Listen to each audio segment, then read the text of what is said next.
अस्तु रिहाव इदानीं प्रार्थनागीतं गायतु। हरिः ओं नमस्कारः। मम नाम रिहवः। अहं कन्नडदेशे अन्टेरियो राष्ट्रे मिसिसागा नगरे वसामि। अहं गीता संस्कृतपाठशालायां संस्कृतपरिचयवर्गे पठामि। इदानीम् अहं श्लोकं वदामि। वक्रतुण्ड महाकाय सूर्यकोटि समप्रभ निर्विघ्नं कुरु मे सर्वकार्येषु सर्वदा शुक्लाम्बरधरं विष्णुं शशिवर्णं चतुर्भुजं प्रसन्नवदनं ध्यायेत् सर्वविघ्नोपशान्तये। धन्यवादः।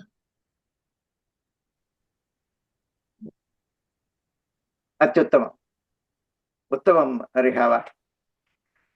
इदानीं नन्दना महोदयम् आह्वयामि। नन्दना महोदये कृपया छात्रान् आह्वयतु। हरिः ओम्। इदानीम् अहं गीता संस्कृतपाठशालायाः संस्कृतपरिचयवर्गस्य छात्रान् आह्वयामि। इदानीम् अहं कविशम् आह्वयामि। नमस्कारः, मम नाम काश्मीर। अहं न्यूयार्क राष्ट्रे जेरिको नगरे वसामि। अहं गीता संस्कृत पाठशालायां संस्कृतपरिचयवर्गे पठामि। इदानीम् अहं प्रभाते प्राप्तव्यः श्लोकं वदामि। कराग्रे वसते लक्ष्मीः करमध्ये सरस्वती करमूले तु गोविन्दः प्रभाते करदर्शनम्। धन्यवादः। इदानीम् अहं हविषम् आह्वयामि। नमस्कारः। मम नाम हवीश। अहं भारतदेशे कर्नाटकराष्ट्रे बेङ्गलूरुनगरे वसामि। अहं गीता संस्कृतपाठशालायां वर्गे पठामि। अहं गीता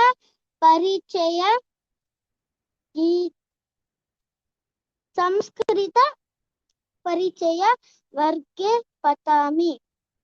इदानीम् अहं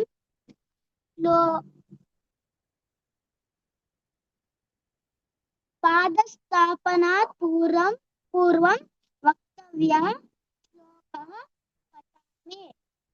समुद्रवसने देवी पर्वतस्तनमण्डले विष्णुपत्नी नमस्तुभ्यं पादस्पर्श क्षमस्व मे। धन्यवादः। उत्तमं हविष। इदानीम् अहं बिन्दुमहोदयम् आह्वयामि।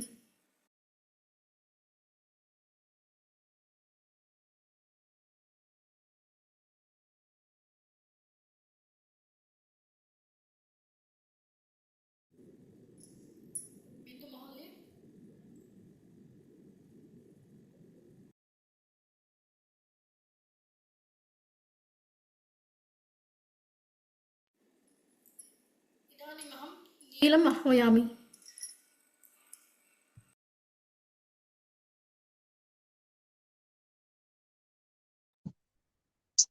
नमस्कारः, मम नाम न्यूटन। अहं न्यूयार्क राष्ट्रे जेरिको नगरे वसामि। अहं गीता संस्कृतपाठशालायां संस्कृतपरिचयवर्गे पठामि। इदानीम् अहं दीपज्वालनसमये वक्तव्यः श्लोकं वदामि। दीपज्योति परब्रह्म दीपज्योतिर्जनार्दनः दीपो मे हरतु पापं दीपज्योतिर्नमोऽस्तुते। धन्यवादः। इदानीम् अहम् ईश्वरम् आह्वयामि।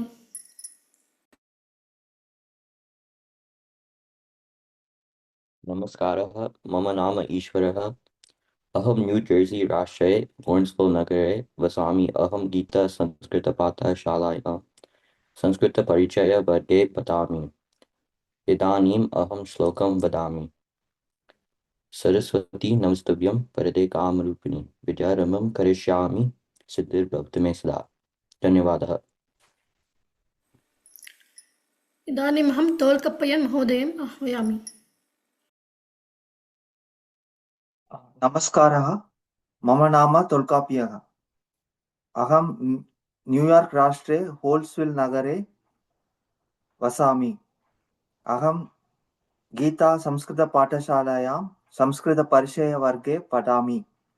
इदानीम् अहं श्लोकं वदामि। भोजनसमयवर्तव्यश्लोकः। ब्रह्मार्पणं ब्रह्मार्पणं ब्रह्महविः ब्रह्मग्नौ ब्रह्मणाहुतं ब्रह्मैव तेन गन्तव्यं ब्रह्मकर्मसमाधिना। धन्यवादः। धन्यवादः महोदय। इदानीमहं मोहनमहोदयाम् आह्वयामि। नमस्कारः। मम नाम मोहन। अहं केनडादेशे ओण्टारियो राष्ट्रे मिसिसागा नगरे वसामि। अहं गीता संस्कृतपाठशालायां संस्कृतपरिचयवर्गे पठामि। इदानीम् अहं निद्रासमये वक्तव्यः श्लोकं वदामि। रामं स्कन्दं हनुमन्तं वैनतेयं रुकोदरं शयने यः स्मरेन् नित्यं दुःस्वप्नस्तस्य नश्यति। वन्दनः।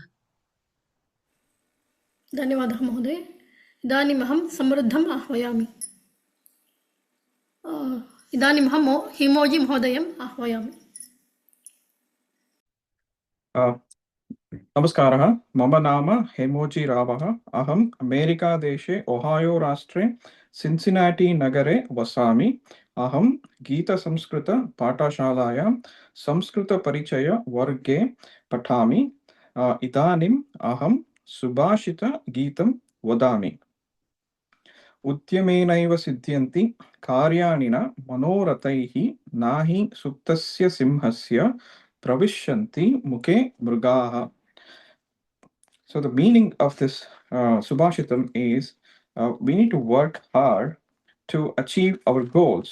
If we do not work hard, we may not achieve the goal. So there is an explanation or an analogy given. A lion just sitting and then sleeping or lying down would not achieve anything, or it would not get its food if it doesn't hunt. So that's a shorter version explanation of this Subhashitam. Dhanyavadah. धन्यवादः महोदय। इदानीमहं समृद्धम् आह्वयामि। नमस्कारः। मम नाम समृद्धः। अहम् अमेरिकादेशे ओहायो राष्ट्रे सिन्सिनाटी नगरे वसामि। अहं गीता संस्कृतपाठशालायां संस्कृतपरिचयवर्गे पठामि। इदानीम् अहम् अक्षरमालया गीतं वदामि।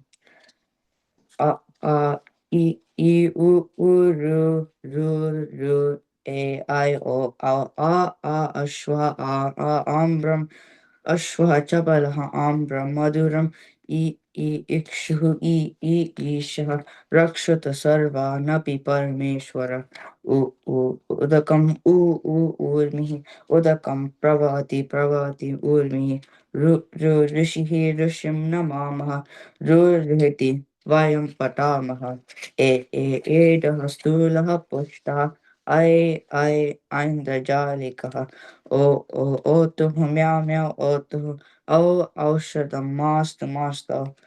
धन्यवादः। उत्तमं समृद्ध। इदानीमहं मोक्षाम् आह्वयामि।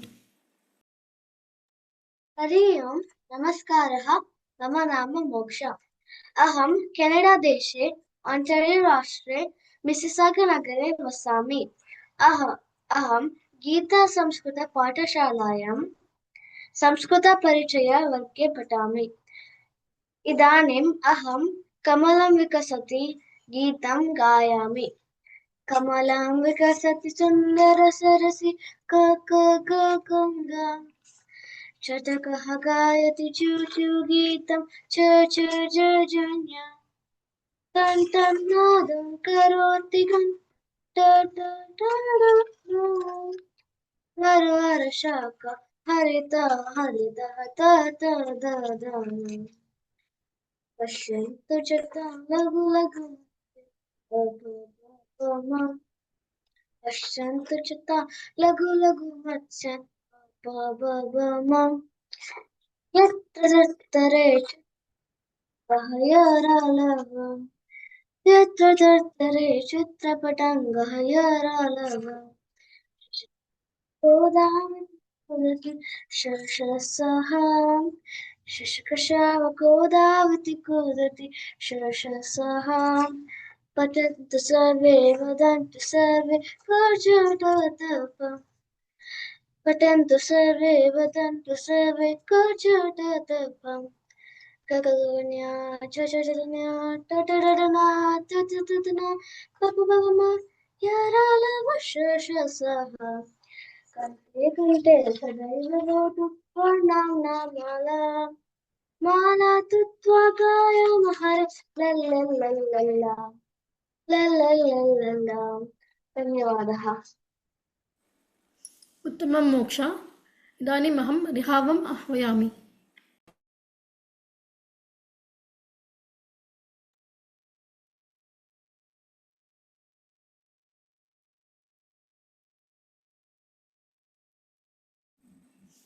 रिहाव इदानीम् अहं शरीरस्य अवयवाः गीतं गायामि केशः शिरः कर्णौ च बालं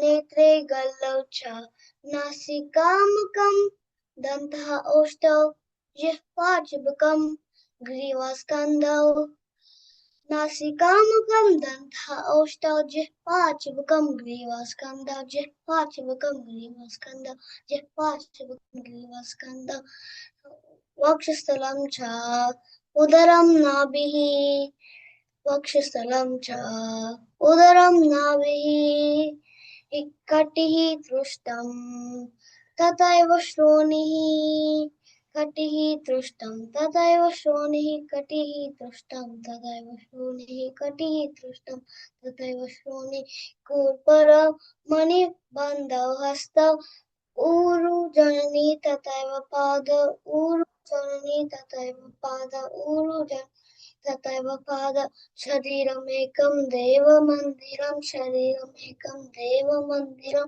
स्वस्थौ भवतु निरन्तरं स्वस्थौ भवतु निरन्तरं स्वस्थौ भवतु निरन्तरं धन्यवादः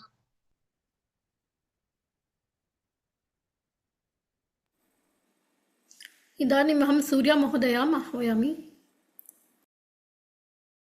अतः महोदये इदानीम् अहं संस्कृतप्रवेशवर्गस्य छात्रान् आह्वयामि प्रथमं देवाज्ञं मोहन महोदयं च आह्वयामि Namaskar, Mahodaya. Devagya could not join today. Namaskaraha. Mama nama Mohan Kumaraha.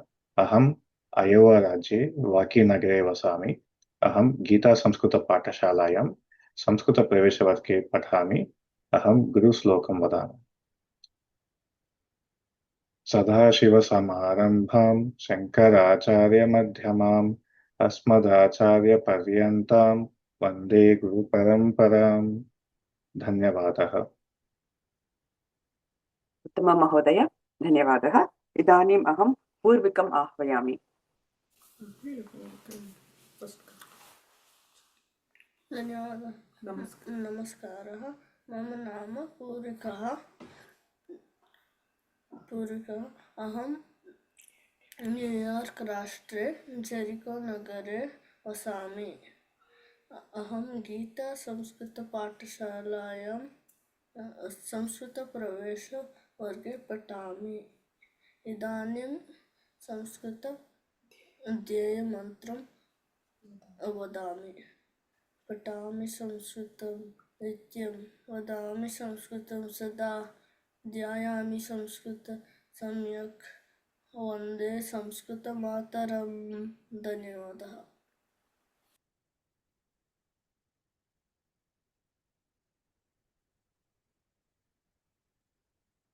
अनेन संस्कृतस्य प्रसाराय नैजं सर्वं दत्ताम्यहं संस्कृतस्य सदा भक्तो वन्दे संस्कृतमातरम्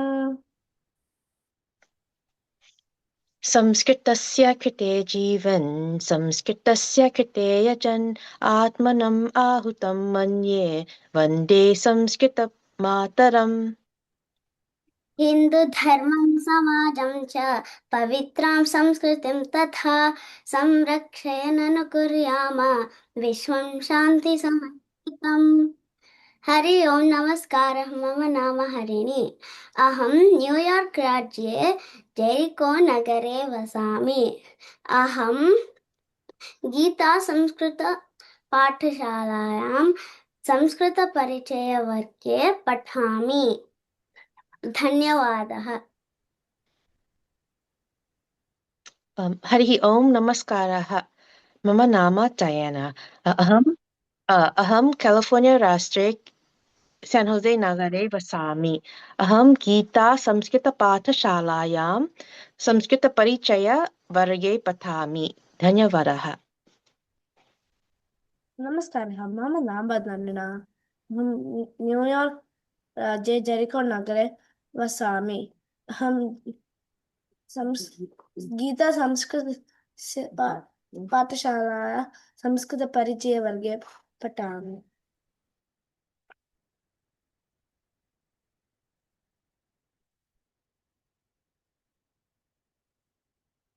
धन्यवादः उत्तमम् इदानीम् अहम् ईशाम् आह्वयामि नमस्कारः मम नाम ईशा अहं न्यूयार्क राष्ट्रे स्टोनीब्रुक् नगरे वसामि अहं गीता संस्कृतपाठशालायां संस्कृतप्रवेशवर्गे पठामि इदानीम् अहं सुभाषितं वदामि क्रीडामि धावामि पठामि नित्यं खादामि पिबामि वदामि सत्यं करोमि रात्रे च सुखेन निद्राम् ईशस्य कारुण्यमिदं समग्रम् I play, I jump, I study always, I eat, I drink, I speak truth. At night I sleep peacefully. All of this is because of Ishvara's grace. Dhanyavadaha. उत्तमम् ईशा धन्यवादः इदानीम् अहं प्रसन्ना महोदयाम् आह्वयामि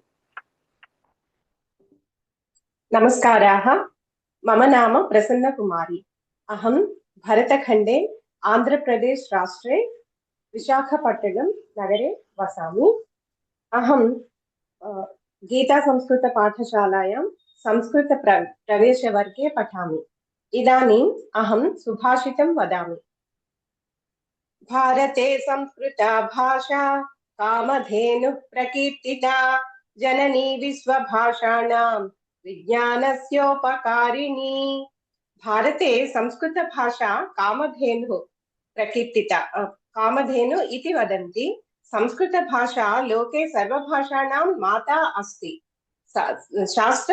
शास्त्रस्यापि भाषा संस्कृतम् एव धन्यवादः महोदये धन्यवादः इदानीम् अहं सुष्मा महोदयाम् आह्वयामि नमस्काराः मम नाम सुष्मा अहं कैलिफोर्निया राज्ये सैन् होसे नगरे वसामि अहं गीता संस्कृतपाठशालायां संस्कृतप्रवेशवर्गे पठामि इदानीम् अहं सुभाषितं वदामि सत्यं माता पिता ज्ञानं धर्मो भ्राता दया सखा शान्तिः पत्नी क्षमा पुत्रः षडेते मम बान्धवाः सत्यं माता इव पोषयति ज्ञानं पिता इव पालयति धर्मः सहोदरः इव सन्मार्गे नयति दया सखा इव सदा तिष्ठति शान्तिः पत्नी इव सदा सहायं करोति क्षमा पुत्रः इव रक्षयति अतः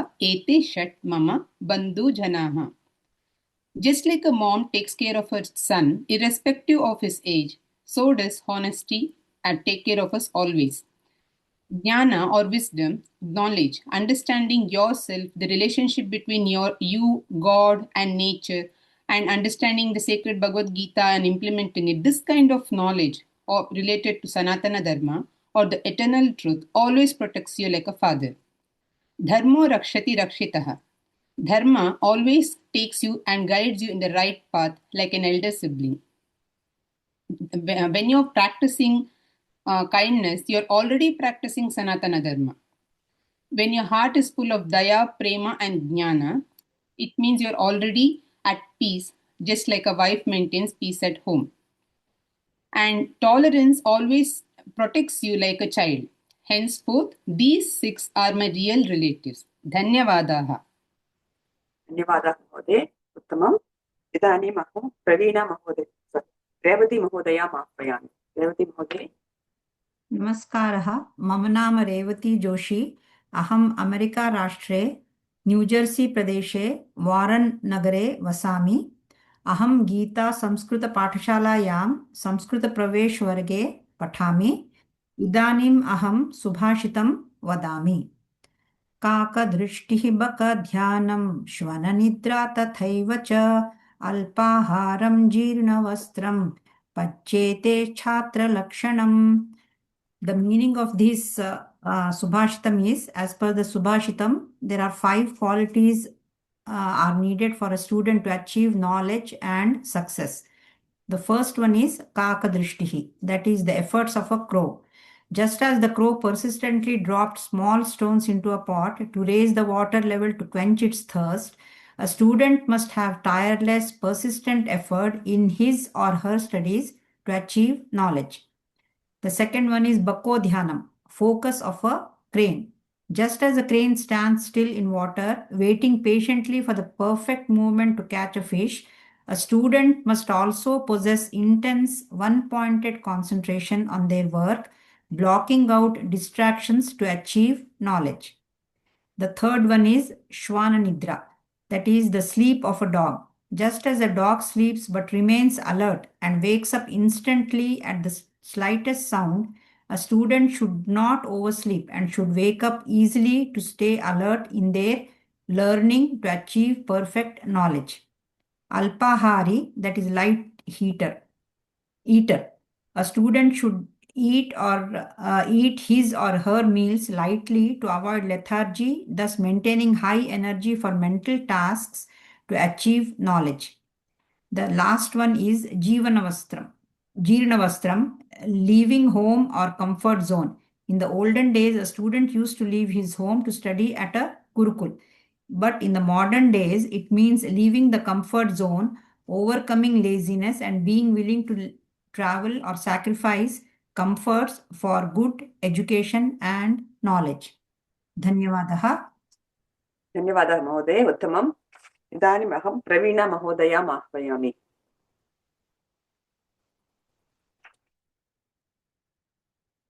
प्रवीणा महोदय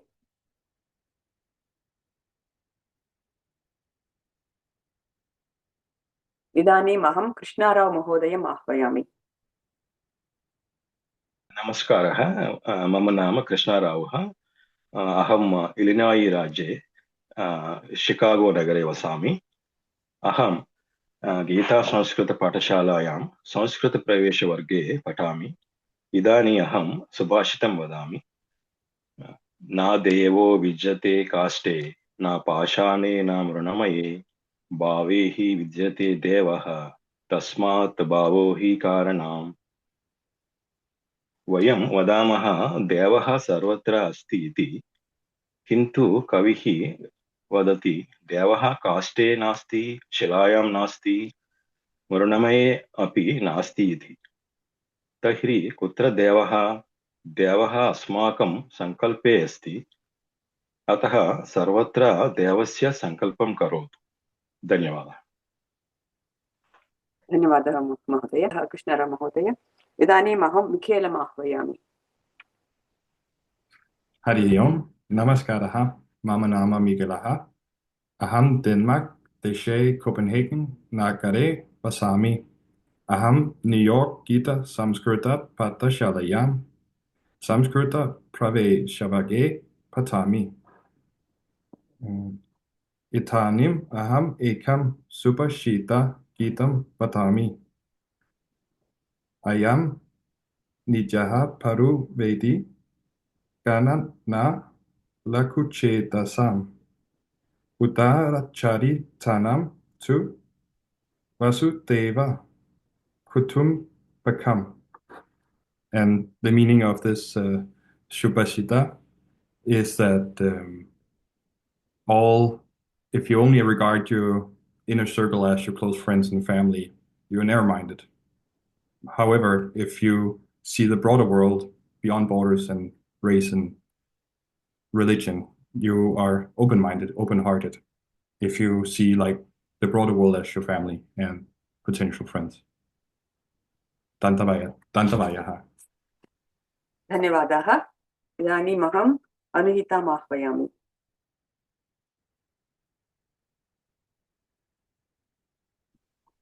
हरिः ओम् नमस्कारः मम नाम अनुहिता अहं डेन्मार्क् देशे कोपेन्हेगन् नगरे वसामि इदानीं अहं न्यूयार्क् गीता संस्कृतपाठशालायां संस्कृतप्रवेशवर्गे पठामि इदानीम् अहम् एकं गुरुश्लोकं वदामि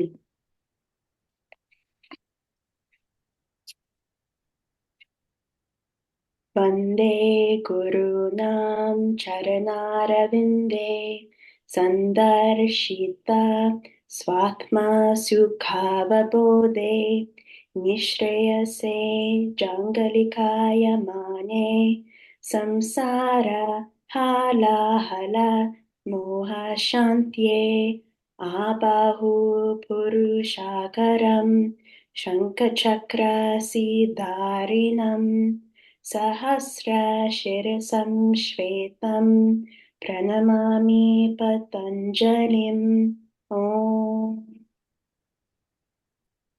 धन्यवादः उत्तमम् अनुहिता धन्यवादाः अभिनन्दनानि इदानीम् अहं वेङ्कटमहोदयम् आह्वयामि धन्यवादः भगिनी सर्वेषां पुनः अस्माकं वार्षिकोत्सव कार्यक्रमे आह्वयामि अग्रे गच्छामः गीतासोपान प्रथमस्तरवर्गाणां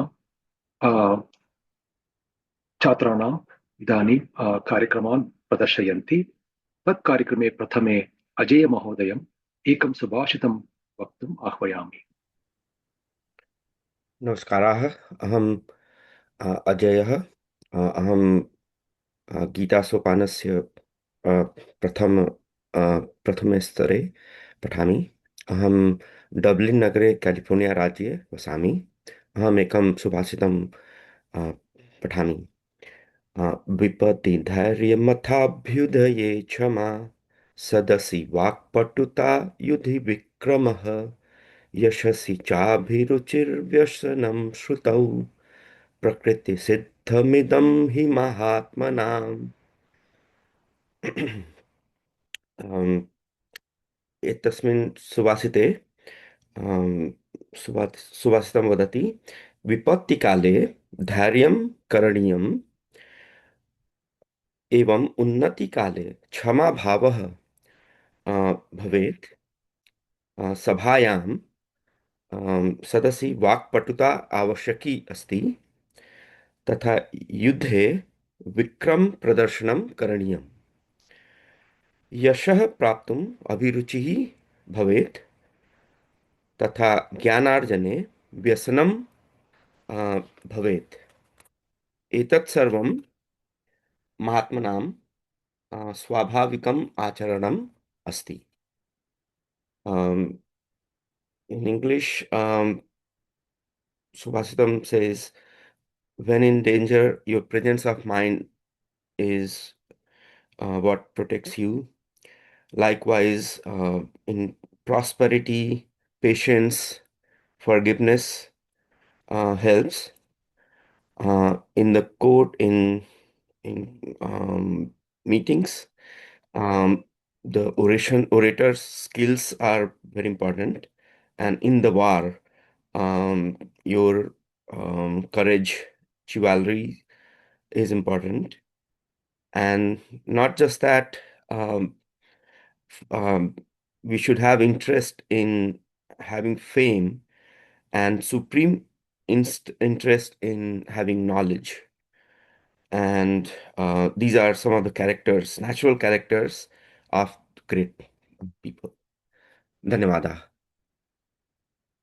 धन्यवादः महोदय, उत्तमं सुभाषितम्. अग्रे इदानीम् एकं मधुरं गीतं गातुं वीणा महोदयाम् आह्वयामि. वीणा महोदये. नमस्कारः. मम नाम बीना. अहं न्यूजर्सी राज्ये हावर्ड् नगरे वसामि. अहं गीता संस्कृतपाठशालायां गीता सोपान प्रथमस्तरवर्गे पठामि. इदानीम् अहं श्री सरस्वती नमोस्तुते गीतं गायामि. मम सङ्गीताध्यापिकायाः नाम श्रीमती के विजया.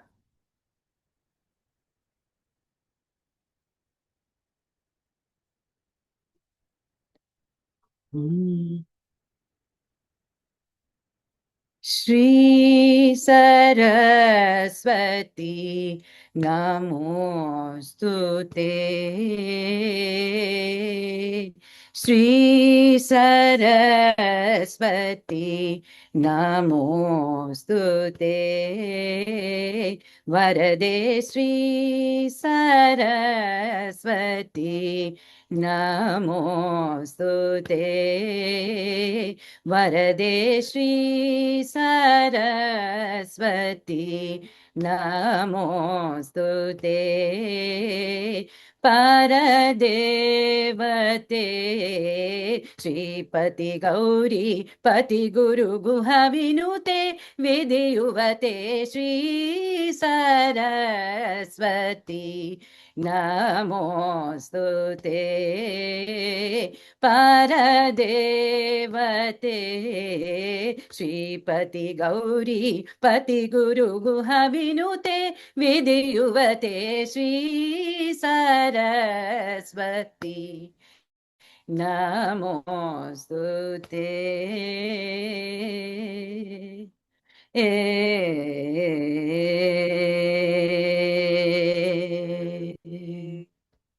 वासनात्रय विवर्जित वरमुनिभावित मूर्ते. वासनात्रय विवर्जित वरमुनिभावित मूर्ते. वासवाद्य किल निर्जर वरविधरण बहुकीर्ते.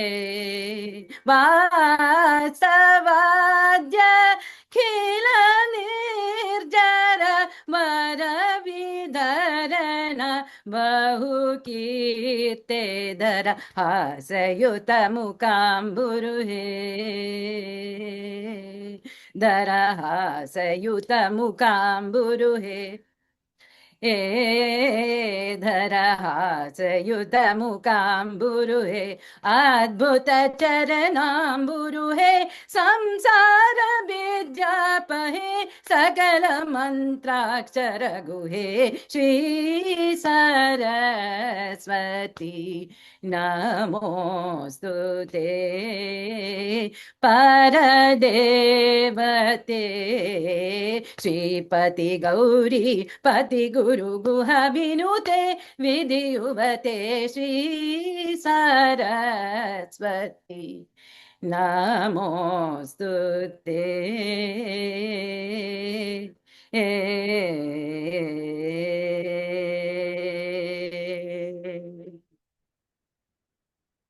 नमस्कारः.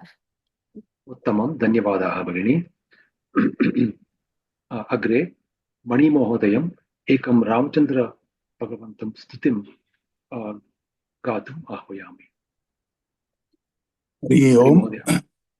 नमस्काराः. मम नाम मणिः. अहं न्यूयार्क् राज्ये लेविटौन् नगरे वसामि। अहं गीतासंस्कृतपाठशालायां गीतासोपानप्रथमस्तरवर्गे पठामि। इदानीम् अहं श्रीरामचन्द्रकृपालु गीतं गायामि।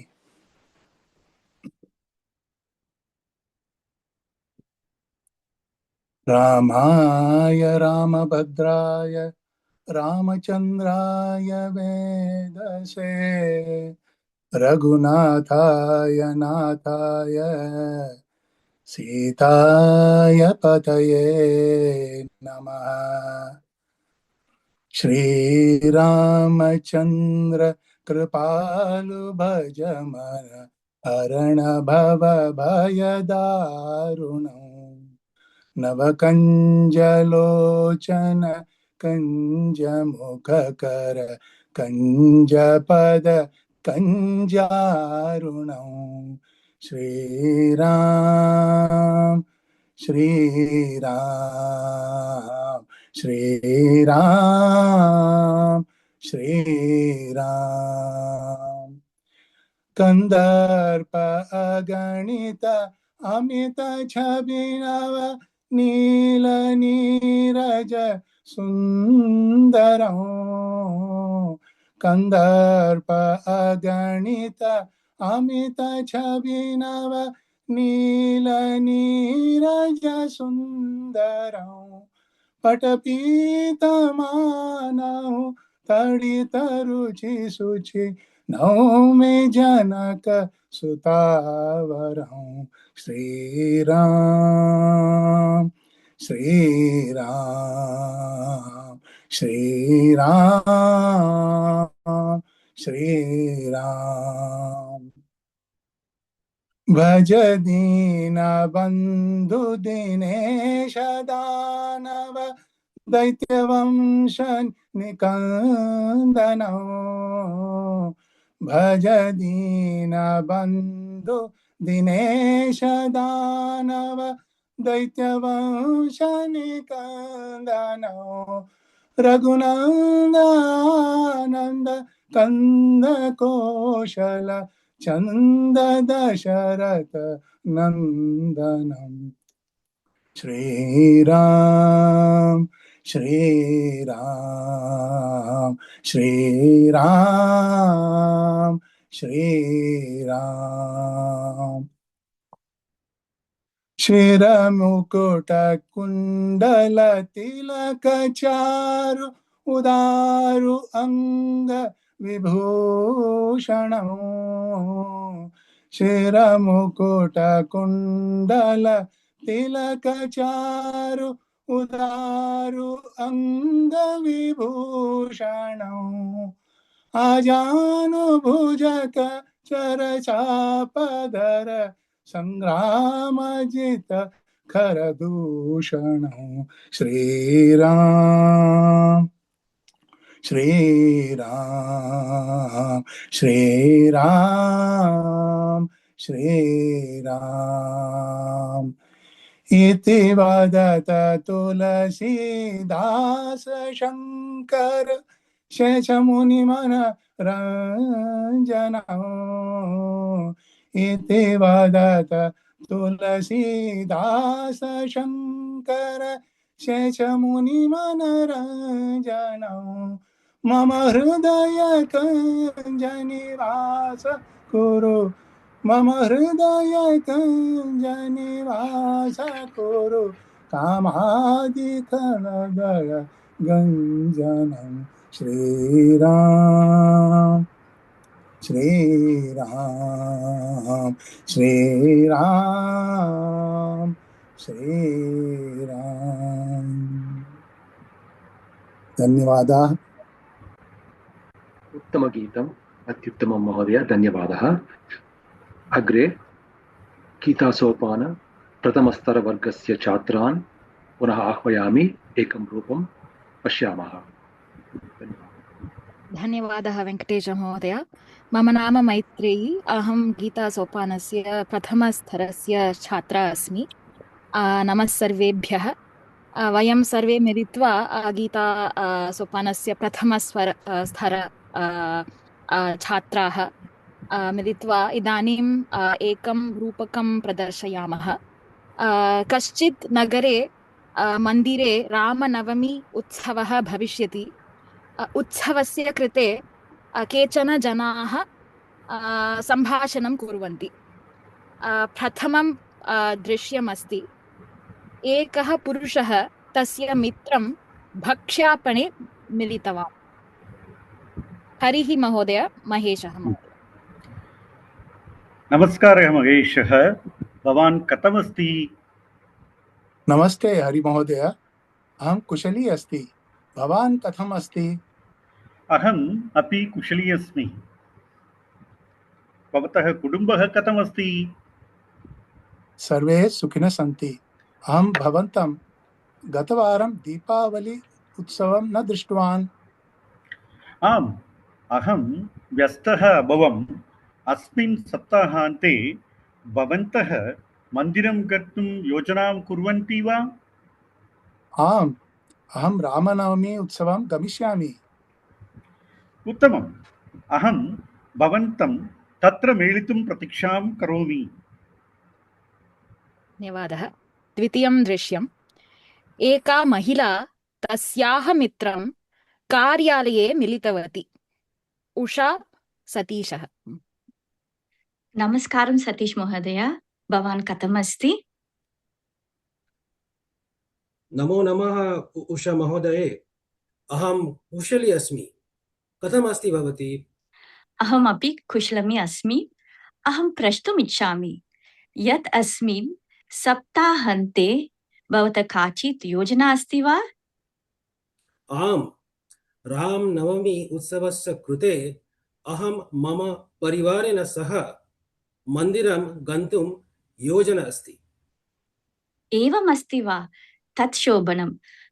मम परिवारः अपि आगन्तुम् इच्छति। आम्, उत्तमं। कृपया परिवारेण सह आगच्छतु भवती। मम द्वौ पुत्रौ गणेशः प्रशान्तः च एकं रूपकं करिष्यतः। तत् शोभनम्। अहं मने मम पुत्री आगामि वर्षे भागं वधुं शक्ष्यति। उत्तमम्। शनिवासरे आवां मिलिष्यावः। पुनर्मिलामः। धन्यवादः। तृतीयं दृश्यम्, एका बालिका माया तस्याः मित्रं विद्यालये मिलितवती। गणेशः, माया। नमस्ते गणेशः, कथम् अस्ति? नमस्ते माया, भवतीं दृष्ट्वा अहम् आनन्दः अभवत्। अहं कुशली अस्मि। अस्मिन् सप्ताहान्ते भवान् नाटकस्य कृते अभ्यासं करोति वा? आम्, परन्तु कदाचित् अहं विस्मरामि। चिन्ता मास्तु, सर्वं सुष्ठु भविष्यति। यदि भवतः सहायस्य आवश्यकता अस्ति तर्हि मां पश्यतु। धन्यवादः। वयं सर्वे एकवारं मिलित्वा एकत्र अभ्यासं कर्तुं शक्नुमः वा? आम्, सः उत्तमः विचारः। शनिवासरे सायं षड्वादनं कथं भवति? अस्तु, अहं प्रशान्तं सूचयिष्यामि। भवती अपि गायत्रीं सूचयिष्यति वा? आम्, अहं गायत्रीं वक्ष्यामि। श्रीरामः मिलावः। धन्यवादः, पुनर्मिलामः। चतुर्थं दृश्यमस्ति, एकः पुरुषः काचित् महिला पुष्प आपणे मिलितवान्। सुरेशः, सहाना। नमस्ते सहना, त्वं क्रीणसि बहुत पुष्पाणि इति अहं पश्यामि। बीना महोदय, भवती म्यूट् मध्ये अस्ति, कृपया अन्म्यूट् करोतु। सारी। आम्, अहं भानुवासरे देवालये रामनवमी उत्सवाय सहायं करोमि। सम्यक्। मम भार्या अपि उक्तवती मन्दिरे उत्सव इति कार्यक्रमः कदा भविष्यति? कार्यक्रमः 9:30 आरप्स्यते। प्रथमं कार्यक्रमे रूपकं गीतं च भविष्यन्ति। तदनन्तरं मध्याह्नभोजनं भविष्यति। अहं मम परिवारेण सह तत्र आगमिष्यामि। सहायम् आवश्यकं वा? धन्यवादः। कृपया पूर्वम् आगच्छतु, सहायं करोतु। नो चेत् चिन्ता मास्तु। अस्तु, पुनर्मिलामः। मम पुत्री नूतनमित्रं प्राप्तुम् इच्छति। आम्, निश्चयेन मिलामः। धन्यवादः। अन्तिमदृश्यम् अस्ति एकः बालकः गणेशः तस्य अनुजं गृहे मिलितवान्। गणेशः प्रशान्तः। हे अनुज, आगच्छतु। श्वस्तन रूपकस्य कृते अभ्यासं कुर्वः। नमो नमः अग्रज। अहम् अभ्यासं कर्तुं न इच्छामि। किमर्थम्? उत्सवः श्वः अस्ति। किमर्थं? श्वः आचरामः। श्वः रामनवमी अस्ति, रामस्य जन्मदिनम्। पूर्वं न ज्ञातं मया। इदानीं मह्यं रोचते। रामं तोषयितुम् इच्छामि। सम्यक्, गच्छ वः। श्वः अन्ते उत्सवः बहु सम्यक् आचलति। उत्सवे सर्वे भागम् ऊढवन्तः। सर्वे मिलित्वा म्यूट् मध्ये वा कृपया अनुवदन्तु मनसि। रामो राजमणिः सदा विजयते, रामं रमेशं भजे, रामेणाभिहता निशाचरचमूः, रामाय तस्मै नमः। रामान्नास्ति नास्ति परायणं परायणं परतरं भरतरं, रामस्य रामस्य दासोऽस्म्यहम्। दासोऽस्म्यहम्। रामे चित्तलयः तदयः सदा सदा भवतु मे, भवतु मे। भो राम राम मामुत्तर। मामुत्तर। श्रीसीतारामचन्द्राभ्यां नमः। धन्यवादः। धन्यवादः। धन्यवादाः। उत्तमं रूपकमस्ति। इदानीं गीतासोपान प्रथमस्तरवर्गस्य छात्रेभ्यः अभिनन्दनानि। अनन्तरम् अहं कल्पना भगिनीम् आह्वयामि। धन्यवादः।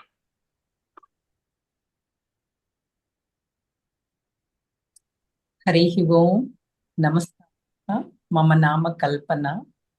अहं गीतासोपानं द्वितीयस्तरवर्गस्य सहायशिक्षिका अस्मि। इदानीं छात्राः कार्यक्रमान् प्रदर्शयन्ति। प्रथमं शिवानी महोदयाम् आह्वयामि।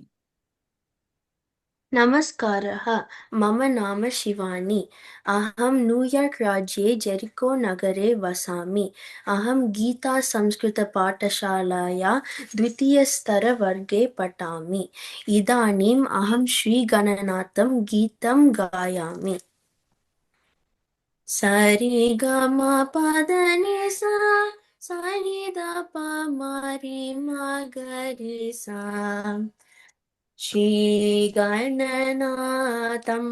भजरे चीतपरा शक्तियुतं। श्रीगणनाथं भजरे चीतपरा शक्तियुतं। श्रीगणनाथं भजरे चीतपरा शक्तियुतं। श्रीगणनाथं भजरे चीतपरा शक्तियुतं। श्रीगणनाथं भजरे।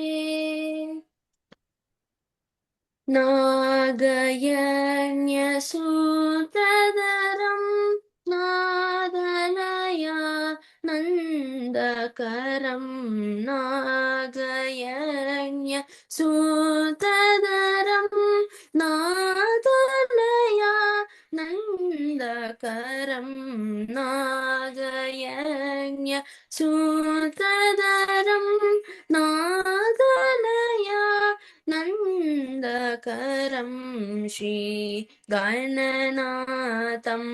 भजरे श्रीसपरा शक्तियुतं श्रीगणनाथं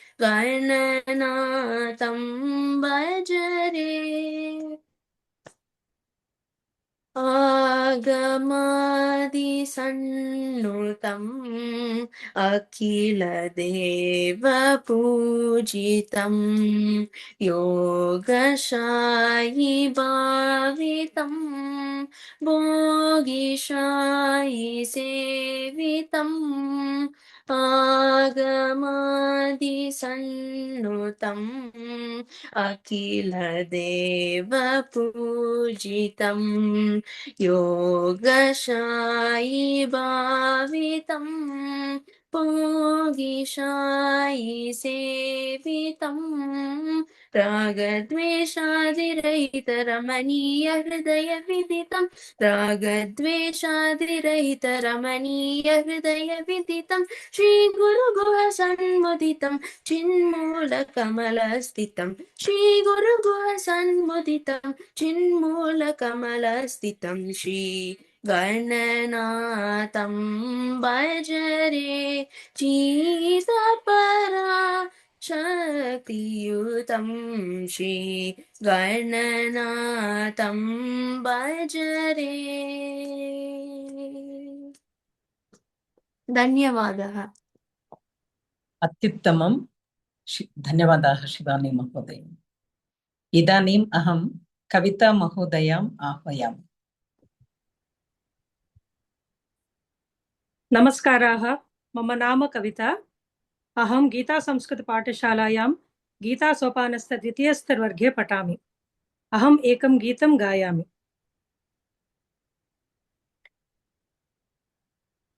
अवनितलं पुनरवतीर्णा स्यात् संस्कृतगङ्गाधारा धीरभगीरथवंशोऽस्माकं वयन्तु कृतनिर्धारा वयन्तु कृतनिर्धारा अवनितलं पुनरवतीर्णा स्यात् संस्कृतगङ्गाधारा धीरभगीरथवंशोऽस्माकं वयन्तु कृतनिर्धारा वयन्तु कृतनिर्धारा निपततु पण्डितहरशिरसि प्रवहतु नित्यमिदं वचसि निपततु पण्डितहरशिरसि प्रवहतु नित्यमिदं वचसि प्रविशतु वैयाकरणमुखं पुनरपि वहता जनमनसि पुत्रसहस्रं समुच्यदं स्यात् यान्तु च जन्मविकारा यान्तु च जन्मविकारा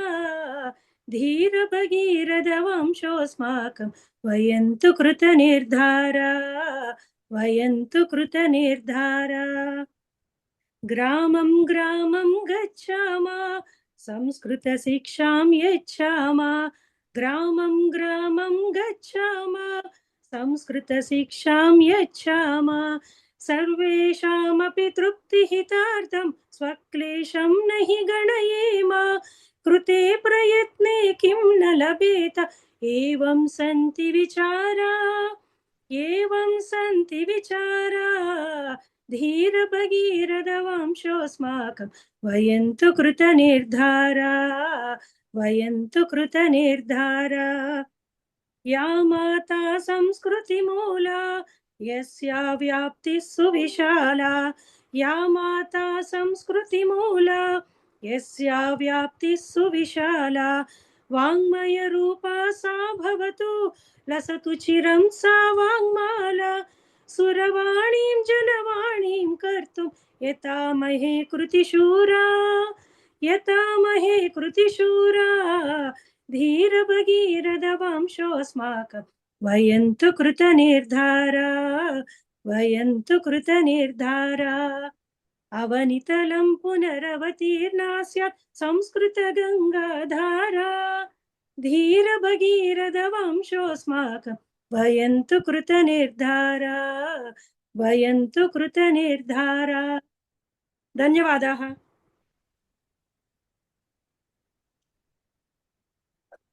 अत्युत्तमं कविता महोदये, धन्यवादाः। इदानीम् अहं भार्गवीं, हरिणीं, वनिता महोदयां, रविकुमार महोदयं मातृभूमिवन्दनं गीतं गातुम् आह्वयामि। हरिः ओम्, नमस्काराः। मम नाम वनिता। अहं न्यूयार्क् राज्ये जेरिको नगरे वसामि। अहं गीता संस्कृतपाठशालायां गीतासोपानं द्वितीयस्तरवर्गे पठामि। हरि ओम्, नमस्कारः। मम नाम हरिणी। अहं गीता संस्कृतपाठशालायां संस्कृतपरिचयवर्गे पठामि। हरि ओम्, नमस्कारः। मम नाम भार्गवी। अहं गीता संस्कृतपाठशालायां गीतासोपानं द्वितीयस्तरवर्गे पठामि। हरिः ओम्, नमस्कारः। मम नाम रविकुमारः। वयं मृदपि च चन्दनं गीतं गायावः। मृदपि च चन्दनमस्मिन् देशे ग्रामो ग्रामः सिद्धवनं यत्र च बाला देवी स्वरूपा बाला सर्वे श्रीरामा बाला सर्वे श्रीरामा हरिमन्दिरमिदमखिल शरीरं धनशक्ति जनसेवायै यत्र च क्रीडायै वनराजा धेनुर्माता परमशिवा नित्यं प्रातः शिवगुणगानं दीपनुते खलु शत्रुपरा यत्र च बाला देवी स्वरूपा बाला सर्वे श्रीरामा बाला सर्वे श्रीरामा भाग्यविधायिनी जार्जित कर्म यत्र शमश्रियमर्जयति त्यागधनानां तपोनिधीनां गातं गायति कविवाणी गङ्गाजलमिव नित्यनिर्मलं ज्ञानं संसति यतिवाणी यत्र च बाला देवी स्वरूपा बाला सर्वे श्रीरामा बाला सर्वे श्रीरामा यत्र हि नैव स्वदेहविमोह युद्धरतानां वीराणां यत्र हि कृषकः कार्यरतः सन् पश्यति जीवनसाफल्यं जीवनलक्ष्यं न हि धनपदवी यत्र च परशिवपदसेवा यत्र च बाला देवी स्वरूपा बाला सर्वे श्रीरामा बाला सर्वे श्रीरामा। धन्यवादाः। अत्युत्तमं, सर्वेभ्यः धन्यवादाः। इदानीम् अहम् अजय महोदयं, सुप्रभा महोदयां, चक्रपाणि महोदयं, संगीता महोदयां, गोवर्धन महोदयं च रूपकं प्रदर्शयितुम् आह्वयामि। सर्वेभ्यः नमस्काराः। बे एरिया मध्ये प्रचण्डा वृष्टिः आगच्छति। जनाः भीताः भवन्ति। एतद् रूपकम् एतस्मिन् समये जनाः कथं कोलाहलं कुर्वन्ति इति दर्शयति। एतस्मिन् रूपके 4 दृश्यानि तिष्ठन्ति। प्रथमं दृश्यं, सर्वे गृहे सन्ति। वायोः वृष्ट्याः च शब्दः श्रूयते।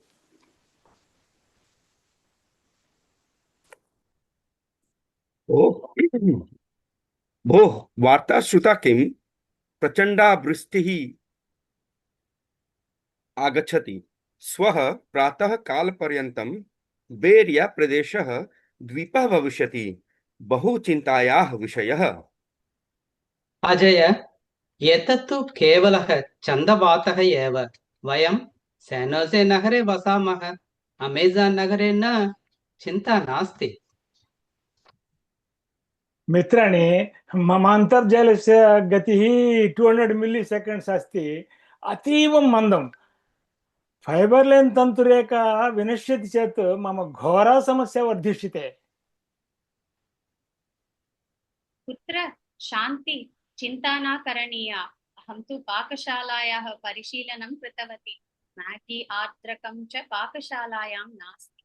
शीघ्रमेव इदानीम् आपणः गमनीयः। संगीता भगिनी सम्यक् वदति। मया सह पटेल ब्रदर्स् आपणं शीघ्रं सर्वे चलन्तु। द्वितीयं दृश्यं पार्किंग् स्थले भवति। इदानीं वृष्टिः अधिका जाता। सर्वे छत्राणि गृहीत्वा उच्चैः वदन्तः चलन्ति।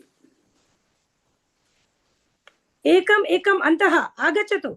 एकम् एकम् अन्तः गच्छतु। वृष्टिः एव भवति भोः। विक्रयिका महोदये, शान्तिः। भवत्याः समीपे सोना मसूरी तण्डुलस्य 20 पाउण्ड् स्यूतः अस्ति वा? 3 स्यूतान् ददातु। शीघ्रम् एव ददातु। अजय, आवां तु केवलं 2 जनौ स्तः। आवां भोजनालयं न उद्घाटयावः। तावत् तण्डुलं किमर्थम्? मित्र, तण्डुलान् विस्मरतु। विक्रयिका महोदये, पोर्टबल पवर् बैंक अस्ति वा? मम दूरवाणी, टेस्ला गानी कारयानं च डिस्चार्ज भवति। 10% एव अस्ति। विक्रयिका महोदये, मां क्षमस्व। वदतु, सिलाण्ट्रो नूतनं वर्तते किम्? चक्रवातः वा अथवा न वा? अहम् एतं विना चट्नीं किं पक्तुं शक्नोमि? महोदये, कृपया अन्तः आगच्छतु। तृतीयं दृश्यम् आपणे भवति। सर्वे आपणे स्थितानि वस्तूनि दूरवाण्यां दर्शयन्तः आपणे इतस्ततः भ्रमन्ति। अन्तिमः पार्ले जी स्यूतः मया प्राप्तः। महान् सन्तोषः। अहम् आपत्कालीन जलपानं प्राप्तवान्।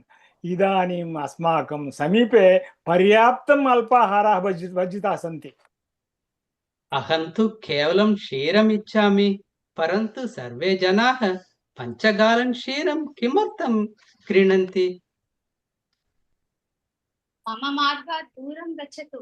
एषः करीपत्रस्य अन्तिमगुच्छः अस्ति। अलम् अस्तव्यस्तः।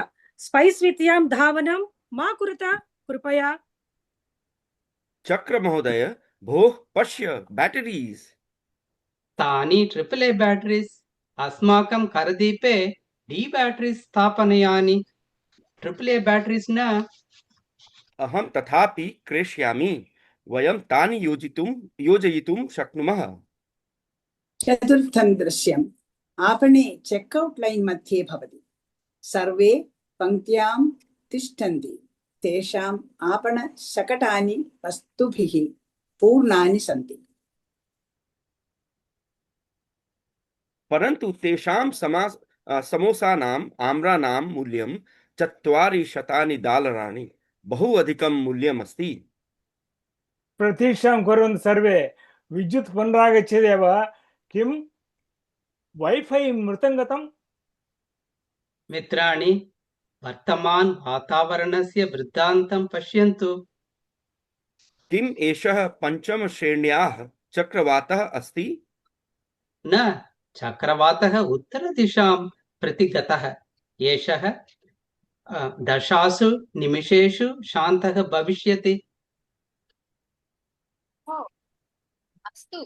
मह्यम् अद्यापि आर्द्रकम् आवश्यकम्। मित्राणि, मम अन्तर्जाले स्वगतिः इदानीं 30 मिलिसेकेण्ड्स् अस्ति। सम्यक्। अहं पुनः वीडियो गेम्स् क्रीडितुं शक्नोमि। तस्य मूल्यं $412। किं भवान् स्यूतमिच्छति? आम्, किट् कैट् अपि। मम कष्टाय शर्करा आवश्यकी। अन्ते गृहम् आगतवन्तः। वातावरणं शान्तं जातम्। इदानीं रूपकस्य भागिनः स्वपरिचयं ददति। मम नाम सुप्रभा। अहं स्टाट्न् ऐलण्ड् नगरे न्यूयार्क् राज्ये वसामि। अहं गीतासोपानस्य द्वितीये वर्गे पठामि। धन्यवादाः। मम नमस्कारः। नाम गोवर्धनः। अहम् अमेरिकादेशे कैलिफोर्निया राज्ये रोज्वेल् नगरे वसामि। अहं गीता सोपान द्वितीयवर्गस्य पठामि। नमस्कारः, अहम् अजयः अस्मि। अहं कैलिफोर्निया राज्ये डब्लिन् नगरे वसामि। अहं गीता सोपानस्य द्वितीयवर्गे पठामि। धन्यवादाः। नमस्कारः, मम नाम चक्रपाणिः। अहं फ्लोरल् पार्क् नगरे न्यूयार्क् राज्ये वसामि। अहं गीता संस्कृतपाठशालायां गीतासोपान तृतीयस्तरवर्गे पठामि। धन्यवादः। मम नाम संगीता। अहं बोस्टन् नगरे मैसचुसेट्स् राज्ये वसामि। अहमपि गीता संस्कृतपाठशालायां गीतासोपानस्य द्वितीयस्तरवर्गे पठामि। धन्यवादः। मम नाम कविता। अहं मम भारतदेशे तेलङ्गाणाराज्ये वसामि। अहमपि गीतासंस्कृतपाठशालायां गीतासोपानस्य द्वितीयस्तरवर्गे पठामि। धन्यवादाः। अत्युत्तमं, सर्वेभ्यः धन्यवादाः। इदानीम् अहं शन्तनं महोदयम् आह्वयामि। हरि ओम्, नमस्काराः। मम नाम सन्तानः। अहम् अमेरिकादेशे न्यूजर्सी राज्ये इसलिन् नगरे वसामि। अहं लाङ्ग् ऐलण्ड् जेरिको नगरस्य गीतासंस्कृतपाठशालायां गीताव्याकरणवर्गस्य छात्रः अस्मि। इदानीं श्रीविद्याम् एकं गीतं गातुम् आह्वयामि। नमस्कारः, मम नाम श्रीविद्या। अहं लाङ्ग् ऐलण्ड् जेरिको संस्कृतविद्यालये पठामि। अहम् अमेरिकादेशे न्यूजर्सी राज्ये इस्लिन् नगरे वसामि। व्याकरणस्य छात्रा अस्मि। इदानीं काञ्ची कामकोटि जगद्गुरु श्री चन्द्रशेखरेन्द्र सरस्वती रचित मैत्रीं भजत गीतं गायामि। मैत्रीं भजत अखिलहृजेत्री, मैत्रीं भजत अखिलहृजेत्री,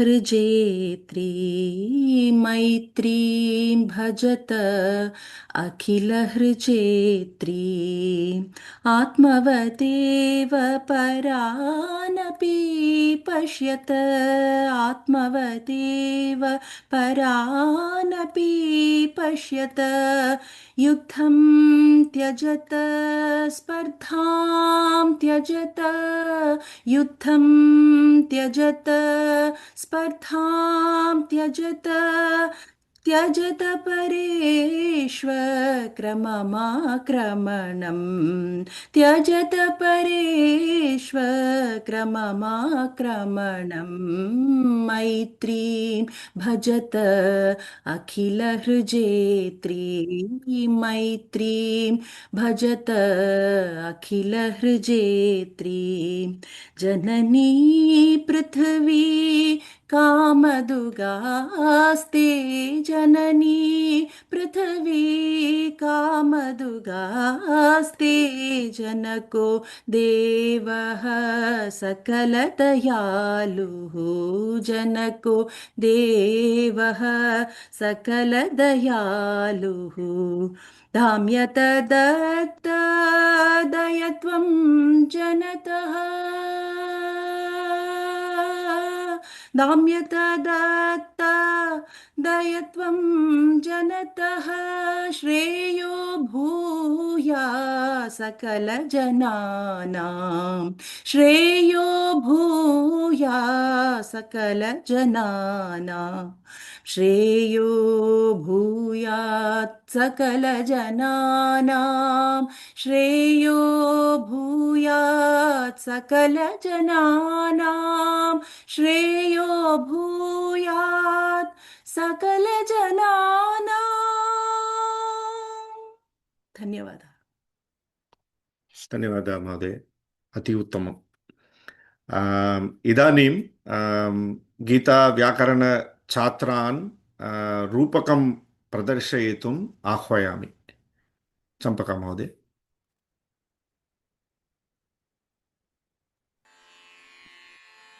नमः सर्वेभ्यः। इदानीं भारतं पर्वणरूपेण संस्कृतेः प्रतिबिम्बम् इति एकं रूपकं पश्यामः। अद्य केचित् परिवाराः पर्वणा एकत्र आगताः। बहवः जनाः वदन्ति हिन्दूनां पर्वसु सर्वे सम्यक् भोजनं खादन्ति, उत्तमवस्त्राणि धरन्ति, जल्पनं कुर्वन्ति, कोलाहलं च कुर्वन्ति, अन्यत् किमपि कार्यं न भवति इति। परन्तु तथा न। वयं कोलाहलं कुर्वन्तः अपि अस्माकं संस्कृत्याः विचारान् जानीमः। परिवारस्य, समाजस्य, सङ्घटनस्य प्रामुख्यताम् अपि जानीमः।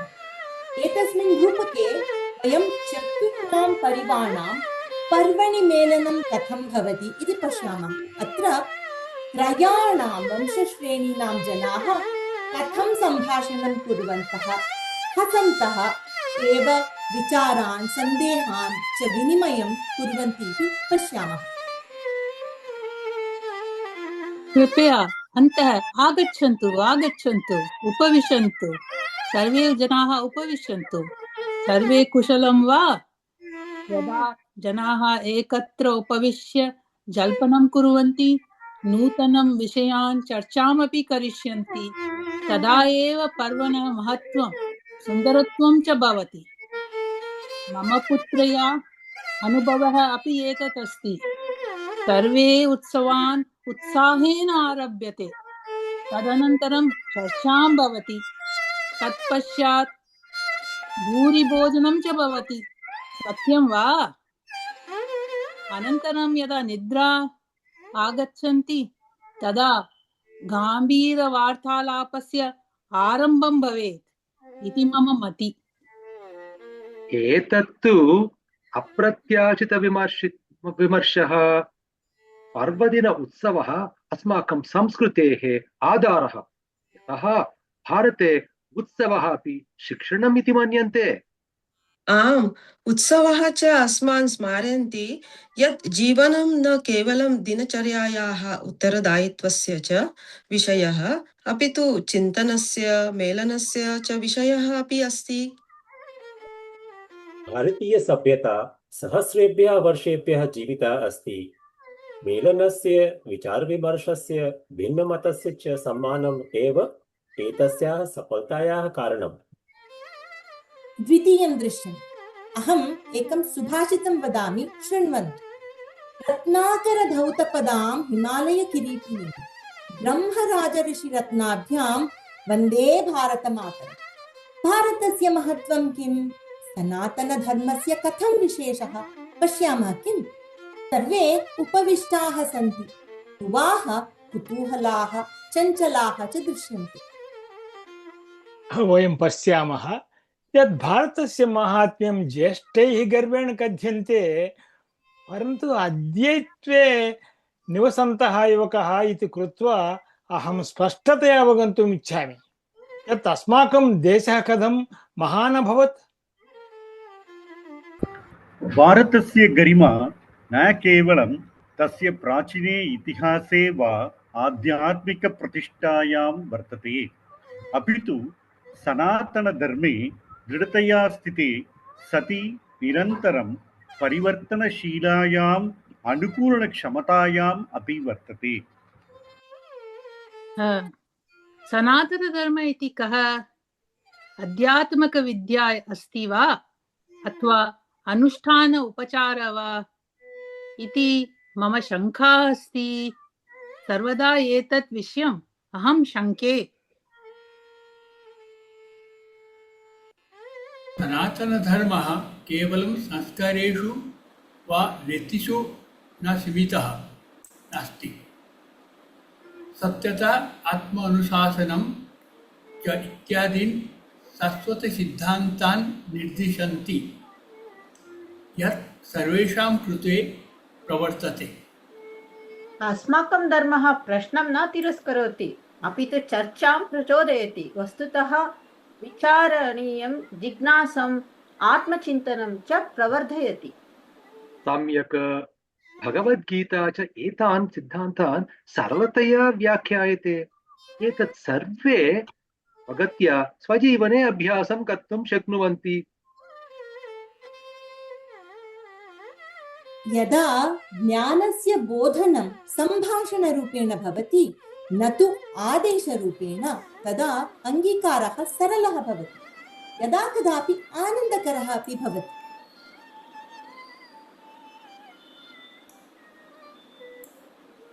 सावित्री भगिनी किमपि वक्तुम् इच्छति वा? कर्मण्येवाधिकारस्ते मा फलेषु कदाचन मा कर्मफलहेतुर्भूः मा ते सङ्गोऽस्त्वकर्मणि। आम्, अयं प्रसिद्धः श्लोकः अस्मान् वदति यत् अस्माकं केवलं कार्येषु एव नियन्त्रणं वर्तते, न तु परिणामेषु। अस्माभिः सङ्गं विना स्वकार्यं कर्तव्यं। कर्मफलं तृष्णा मा भूत्। अद्यत्वे अस्माकं ध्येयः सनातनधर्मस्य परिपालनम्, अस्माकं ग्रन्थानाम् अध्ययनं च भवेत्। वयं प्रशंसतानां पुरस्काराणां च विषये आसक्ताः न भवेम इति सङ्कल्पं कुर्मः। मम पुत्री वदति यदि जनाः यथार्थतया एतद् उपदेशम् अनुसरन्ति तर्हि समाजे तनावसम्बद्धाः समयाः न्यूनाः भवन्ति। सत्यं सत्यं। गीतायां यत् अस्ति तत् अद्यतनकाले अतीव प्रसङ्गकः अस्ति। अन्य मार्गदर्शकपुस्तकानां किम् आवश्यकम्? भगवान् गीतायाम् एव उक्तं, तस्मात् त्वमुत्तिष्ठ यशो लभस्व जित्वा शत्रून् भुङ्क्ष्व राज्यं समृद्धं मयैवेते निहिताः पूर्वमेव निमित्तमात्रं भव सव्यसाचिन्। भगवता एव उक्तं, निमित्तमात्रं भव सव्यसाचिन्।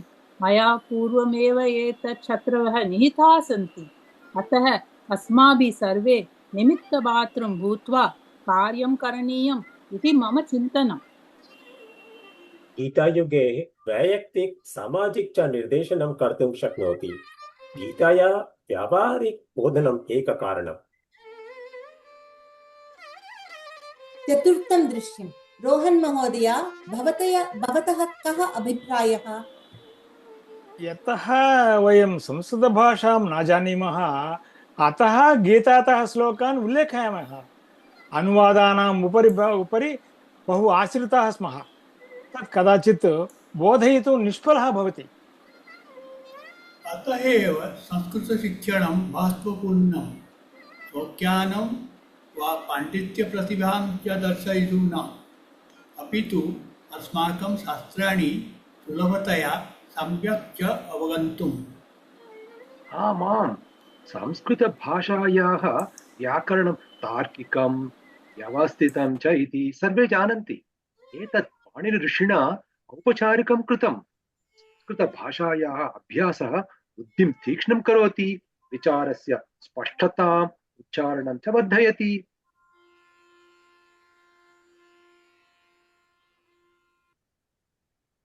मोहन् महोदय, भवान् किमपि वक्तुम् इच्छति वा? सत्यम्। अस्माकं शिक्षणस्य मूलाधारः एवं भवति। एतत् सुभाषिते दर्शितम् अस्ति। विद्या ददाति विनयं विनयात् याति पात्रतां पात्रत्वात् धनमाप्नोति धनात् धर्मः ततः सुखम्। श्लोकस्य अर्थः विद्या विनयं ददाति विनयात् पात्रता लभ्यते पात्रतया धनं प्राप्यते धनेन च धर्मः ततः सुखं च सिद्धयति। अतः भारतदेशस्य संस्कृतिः अस्माकं जीवनमौल्यैः चारित्र्यपरम्परया च सह कियता प्रमाणेन सुष्ठु शृङ्खलिता आसीत् पूर्वम् इति एतत् सुभाषितं सम्यक्तया प्रतिपादयति। संस्कृताध्ययनम् अस्माकम् आधारं दृढीकृत्य अस्मान् विकसितमार्गे एव नयति। समीचीनं। यदि अस्माकम् अध्ययने जिज्ञासा अस्ति तर्हि तत् वस्तुतः आनन्ददायकं भवितुम् अर्हति। सन्तुलितदृष्टिकोणः एव सनातनधर्मस्य भावनां प्रतिबिम्बयति। यदा पर्वाणि परिवारान् एकत्र सम्मेलितुं शक्नुवन्ति तदा वंशश्रेणयः अभिप्रायान् विचारान् सन्देहान् संविभाजयन्ति। यदा पुरातन्याः प्रज्ञायाः आधुनिकस्य कुतूहलस्य च मेलनं भवति तदा विना प्रयत्नेन पाठनं बोधनं च भवति। अस्माकं संस्कृत्याः महत्त्वम् अपि दृश्यते। अयं निजः परो वेति गणना लघुचेतसाम् उदारचरितानां तु वसुधैव कुटुम्बकम्। धन्यवादाः। इदानीं रूपकस्य भागिनः स्वपरिचयं ददति। मम नाम चम्पका। अहम् अमेरिकादेशे पेन्सिल्वेनिया राज्ये फिलडेल्फिया नगरे वसामि। अहं गीता संस्कृतपाठशालायां गीताव्याकरणवर्गे पठामि। नमस्ते। मम नाम दण्डायुधपाणिः। अहं भारतदेशे तमिळ्नाडुराज्ये तिरुचिरापल्लीनगरे वसामि। अहं गीता संस्कृतपाठशालायाः गीताव्याकरणवर्गे पठामि।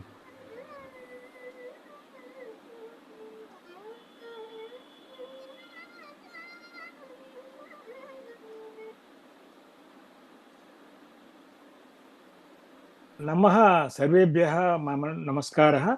मम नाम गोवर्धनः। अहम् अमेरिकादेशे कैलिफोर्निया राज्ये रोज्विल् नगरे वसामि। अहं गीता संस्कृतपाठशालायां गीताव्याकरणवर्गे पठामि। नमः सर्वेभ्यः। मम नाम ज्योत्स्ना। अहम् अमेरिकादेशे न्यूजर्सी राज्ये केण्डल् पार्क् नगरे वसामि। अहं गीता संस्कृतपाठशालायां गीताव्याकरणवर्गे पठामि। धन्यवादः। नमस्कारः सर्वेभ्यः। अहं कुसुमा। अहं भारतदेशे कर्णाटकराज्ये बेङ्गळूरुनगरे वसामि। अहं गीता संस्कृतपाठशालायां गीताव्याकरणवर्गे पठन्ती अस्मि। धन्यवादः। हरि ओम्। मम नाम नृसिंहः। अहं भारतवर्षे ओडिशाराज्ये भुवनेश्वरनगरे वसामि। अहं गीता संस्कृतपाठशालायां गीताव्याकरणवर्गे पठामि। धन्यवादः। नमो नमः। मम नाम पद्मिनी। अहं पेन्सिल्वेनिया राज्ये बेत्लहेम् नगरे वसामि। अहमपि गीतावर्ग व्याकरण छात्रा अस्मि। नमः सर्वेभ्यः। मम नाम प्रज्ञाकान्तः। अहम् अमेरिकादेशे न्यूयार्क् राज्ये न्यूयार्क् महानगरे वसामि। अहं गीता संस्कृतपाठशालायां गीताव्याकरणवर्गे पठामि। नमस्ते सर्वेभ्यः। मम नाम दिविशा। अहं कैरी नगरे नार्थ कैरोलिना राज्ये वसामि। हरि ओम्। मम नाम सञ्जीवः। अहम् अमेरिकादेशे फ्लोरिडा राज्ये मयामी नगरे वसामि। अहं गीतापाठशालायां गीताव्याकरणवर्गे पठामि। धन्यवादः। हरि ओम्। मम नाम वेङ्कटेशः। अहमपि अमेरिकादेशे कनेटिकट् राज्ये फेर्फील्ड् नगरे वसामि। अहं गीता संस्कृतपाठशालायां गीताव्याकरणवर्गे पठामि। धन्यवादाः। धन्यवादः सर्वेभ्यः। अति उत्तम रूपकम् अस्ति। धन्यवादः। इदानीम् अहं नीलकमला महोदयाम् आह्वयामि। नमो नमः सर्वेभ्यः। मम नाम नीलकमल। अहम् अमेरिकादेशे टेक्सास् आस्टिन् नगरे वसामि। गीता संस्कृतपाठशालायां गीता अध्ययनवर्गस्य छात्रा अस्मि। अधुना अहम् अस्माकं वर्गस्य इत्युक्ते गीता अध्ययनवर्गस्य छात्रान् आह्वयामि। आदौ कल्पना महोदयां, नन्दना महोदयां,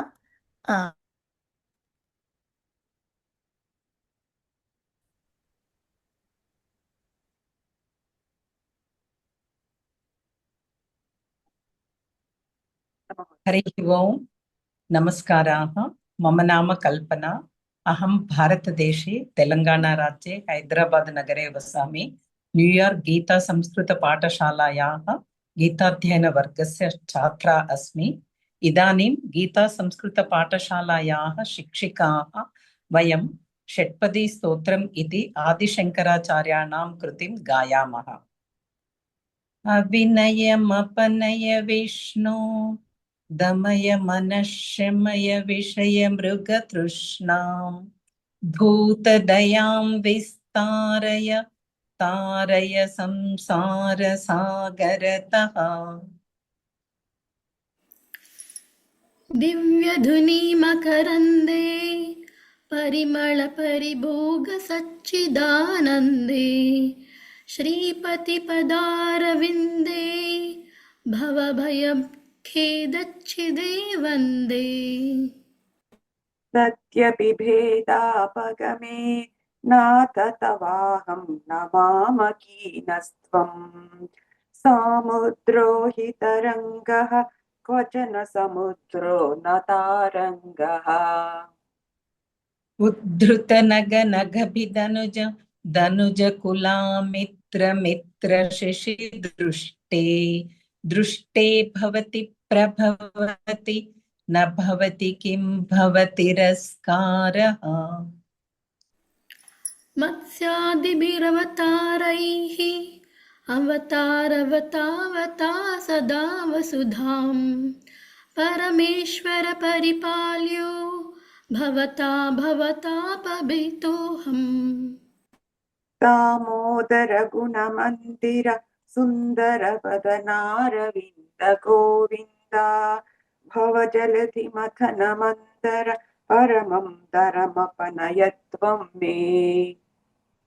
नारायण करुणामय शरणं करवाणि तावकौ चरणौ इति षट्पदी मदीये वदन सरोजे सदा वसतु वदन सरोजे सदा वसतु।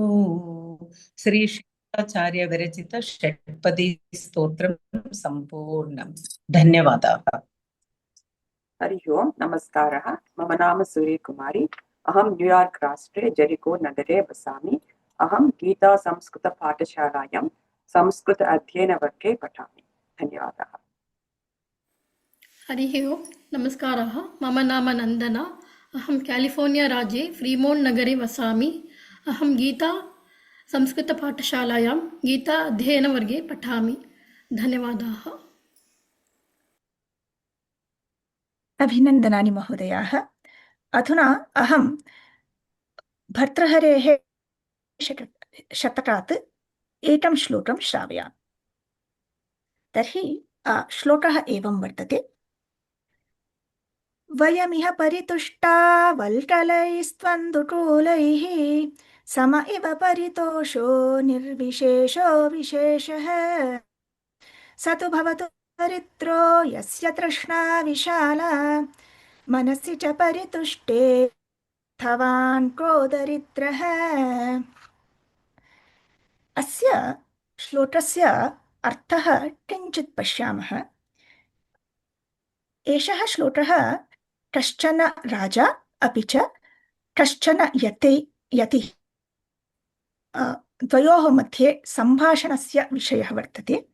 तर्हि क्षम्यतां, राजा स्वस्य मूल्यवन्ति वस्त्राणि, दुकूलनिर्मितवस्त्राणि दृष्ट्वा तेषाम् यतेः त्वगादिरचितानि वस्त्राणि तुच्छानि भावयन् दुःखम् अनुभवति। सः यतिः तदा वदति राजानं, हे महाराज, यथा भवान् स्वस्य उत्तमानि वस्त्राणि धरन् आनन्दम् अनुभवति, तथा वयमपि अस्माकम् एतानि वस्त्राणि धृत्वा सन्तोषमेव अनुभवामः। यद्यपि अस्माकं सन्तोषस्य कारणं भिन्नं स्यात्, तथापि सन्तोषस्य अनुभूतिः तु समाना एव। इतोपि अग्रे दरिद्रता कीदृशी इति वर्णयन् सः यतिः वदति, लोके वस्तुतया दरिद्रः कः इत्युक्ते यस्य महत्वाकाङ्क्षाः वर्तन्ते। यः महत्वाकाङ्क्षी वर्तते सः एव वस्तुतया दरिद्रः, यतोहि स्वस्य कामनाः सः कदापि पूरयितुं न शक्नोति। ते वर्धन्ते एव भवन्ति अग्रे अग्रे। परन्तु यदि सन्तुष्टिः स्यात् तर्हि कः दरिद्रः कः अर्थवान् इत्युक्ते दरिद्रः अधनः अर्थवान् इत्युक्ते धनवान्, द्वयोः मध्ये कोऽपि भेदः नास्ति इति। अस्माकम् अधुना जीवने एतत् अतीव युक्तः श्लोकः इति अहं मन्ये। धन्यवादः। अग्रे अहं शारदा महोदयाम् आह्वयामि। हरिः ओम्। सर्वेभ्यः नमस्काराः। मम नाम शारदा। अहम् अमेरिकादेशे मिशिगन् राष्ट्रे ट्राय् नगरे वसामि। अहं गीतासंस्कृतपाठशालायां गीता अध्ययनं वर्गे पठामि। इदानीम् अहं प्राचीनभारतीयस्य आदरणीयस्य कविकुलकालिदासस्य लिखितं श्यामलादण्डकं गातुम् इच्छामि। श्री श्यामलादण्डकम्। ॐ माणिक्यवीणामुपलालयन्तीं मदालसां मञ्जुलवाग्विलासां माहेन्द्रनीलद्युतिकोमलाङ्गीं मातङ्गकन्यां मनसा स्मरामि। चतुर्भुजे चन्द्रकलावतंसे कुचोन्नते कुङ्कुमरागशोणे पुण्ड्रेक्षुपाशाङ्कुशपुष्पबाणहस्ते नमस्ते जगदेकमातः। माता मरकतस्यामा मातङ्गी मधुशालिनी कुर्यात् कटाक्षं कल्याणी कदम्बवनवासिनी। जय मातङ्गतनये जय नीलोत्पलद्युते जय सङ्गीतरसिके जय लीलाशुकप्रिये। जय जननी सुधासमुद्रान्तरुद्यन्मणिद्वीप संरूढ बिल्वाटवी मध्य कल्पद्रुमा कल्प कादम्ब कान्तारवासप्रिये कृत्तिवासप्रिये सर्वलोकप्रिये। सादरारब्ध संगीत संभावना संभ्रमालोलनी पस्रगाबद्ध चूली सनादत्रिके सानुमत्पुत्रिके शेखरीभूत शीतांशुरेखामयूखावलीबद्ध सुस्निग्ध नीलालक श्रेणि शृङ्गारिते लोकसम्भाविते कामलीलाधनुस्सन्निभभ्रूलता पुष्प सन्दोह सन्देह कृल्लोचने वाक्सुधासेचने चारुगोरोचना पङ्ककेलीललामाभिरामे सुरामे रमे। प्रोलसद्वालिका मौक्तिकश्रेणिका चन्द्रिका मण्डलोद्भासि लावण्यगण्डस्थलन्यस्तकस्तूरिका पत्रश्रेखा समुद्भूत सौरभ्य सम्भ्रान्त भृङ्गाङ्गना गीतसान्द्री भवन्मन्द्रतन्त्रीस्वरे सुस्वरे भास्वरे वल्लकीवादन प्रक्रियालोलताळीदलाबद्ध ताटङ्कभूषा विशेषान्विते सिद्धसम्मानिते दिव्यहालामदोद्वेल हेलालसच्चक्षुरान्दोलन श्रीसमाक्षिप्तकर्णैकनीलोत्पले पूरिताशेषलोकाभिवाञ्छाफले श्रीफले स्वेदबिन्दुलसत्पाललावण्यनिष्यन्द सन्दोह कृन्नासिका मौक्तिके सर्वविश्वात्मिके कालिके मुग्धमन्दस्मितोद्दार वक्त्रस्फुरत्पूग कर्पूर ताम्बूल खण्डोत्करे ज्ञानमुद्राकरे सर्वसम्पत्करे पद्मभास्वत्करे कुन्दपुष्पद्युतिस्निग्ध दन्तावळी निर्मलालोल कल्लोल सम्मेलनस्मेर शोणाधरे चारुवीणाधरे पक्वबिम्बाधरे। जय जननी। धन्यवादाः। She can finish her Bindu Mahodaya. हरिः ओम्। नमस्कारः। मम नाम बिन्दु। अहं भारतदेशे कर्णाटकराष्ट्रे बेङ्गळूरुनगरे वसामि। अहं गीता संस्कृतपाठशालायां संस्कृतपरिचयवर्गे पठामि। इदानीम् अहं स्नानसमये वक्तव्यः श्लोकं वदामि। गंगे च यमुने चैव गोदावरी सरस्वती नर्मदे सिंधु कावेरी जलेस्मिन् सन्निधिं कुरु। नमस्कारः। धन्यवादः। उत्तमं। धन्यवादाः बिन्दु महोदय। एवरीवन, डयाना, चित्रा महोदय, Kartik, take a picture. Please switch on your videos.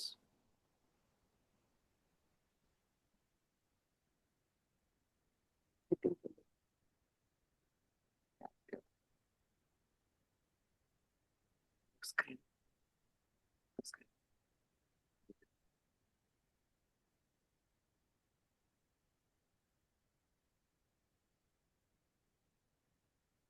One more.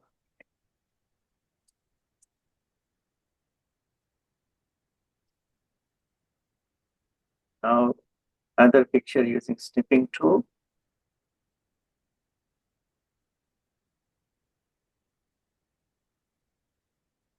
Everyone switch on your video and please smile.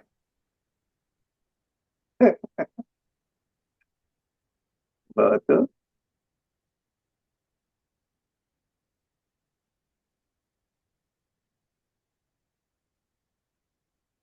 One more.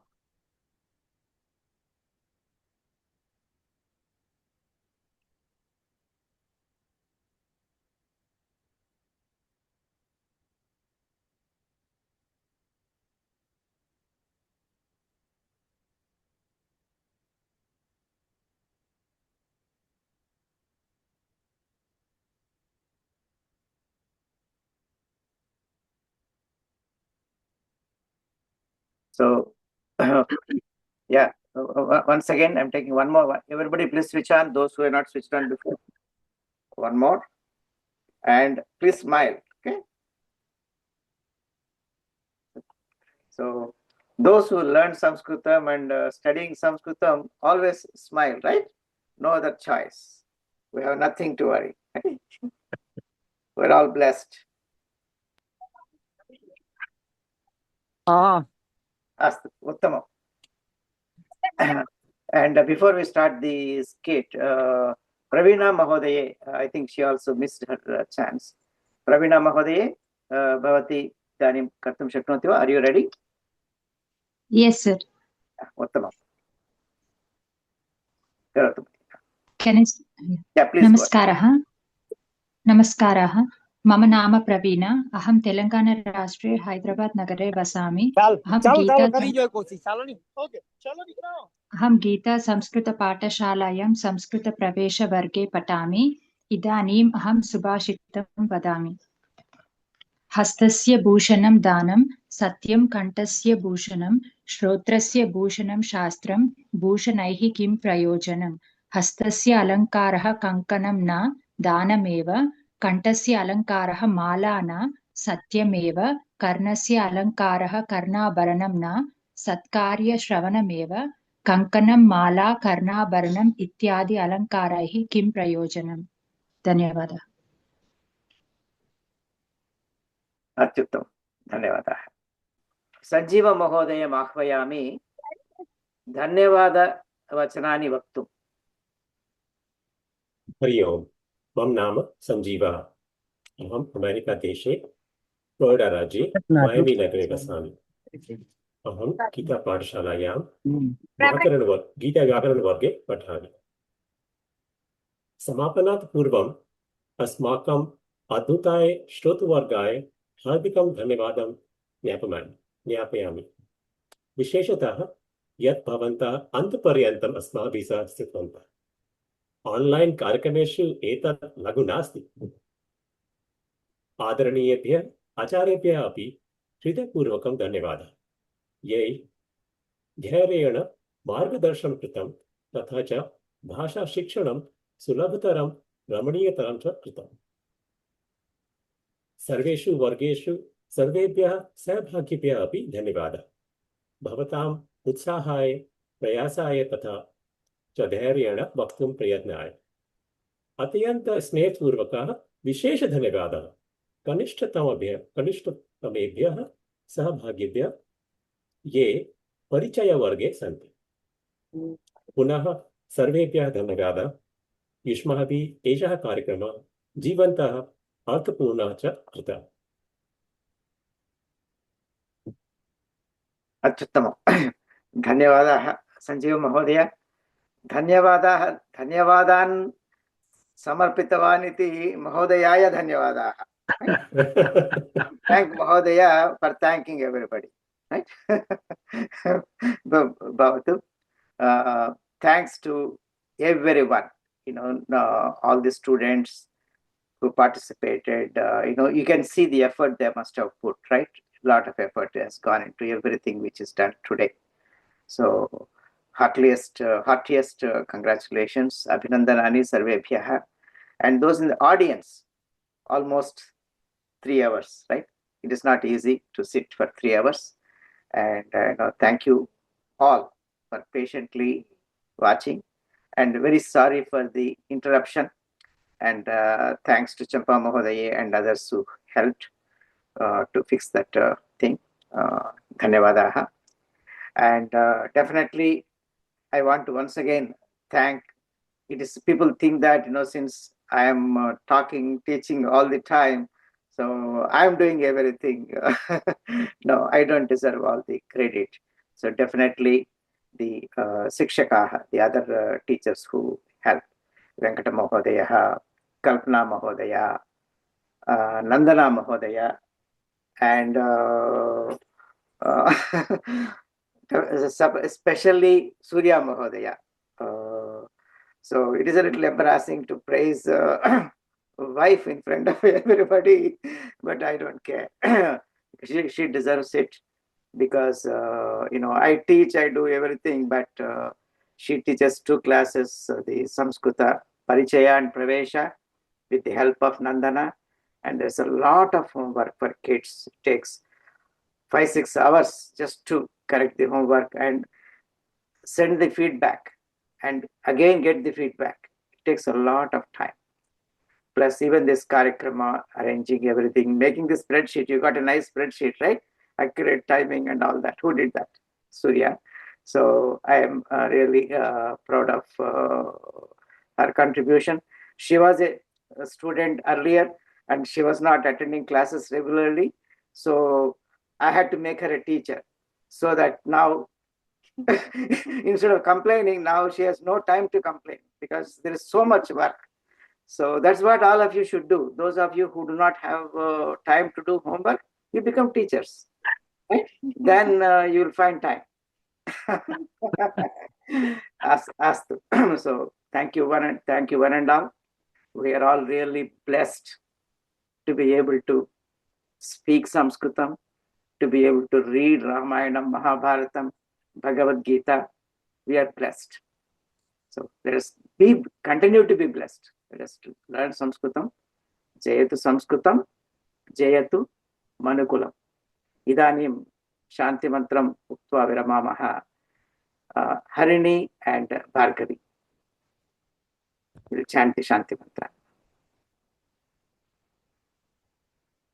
स्वस्ति प्रजाभ्यः परिपालयन्तां न्यायेन मार्गेण महीं महिषाः गोब्राह्मणेभ्यः शुभमस्तु नित्यं लोकाः समस्ताः सुखिनो भवन्तु काले वर्षतु पर्जन्यः पृथिवी सस्यशालिनी देशोऽयं क्षोभरहितः सज्जनाः सन्तु निर्भयाः अपुत्रः पुत्रिणः सन्तु पुत्रिणः सन्तु पौत्रिणः अधनाः सधनाः सन्तु जीवन्तु शरदां शतम् सर्वे भवन्तु सुखिनः सर्वे सन्तु निरामयाः सर्वे भद्राणि पश्यन्तु मा कश्चित् दुःखभाग् भवेत्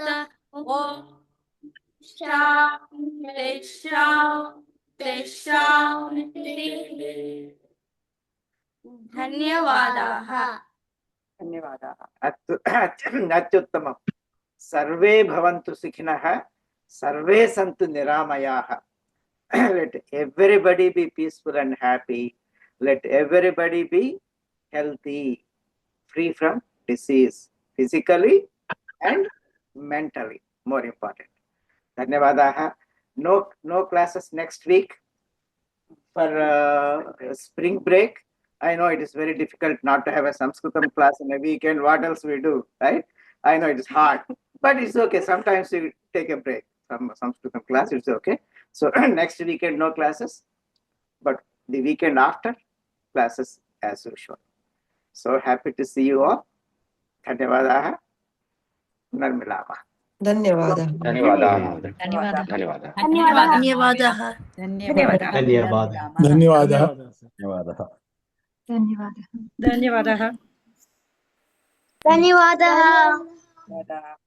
धन्यवादः पुनर्मिलामः Narmilama. By by.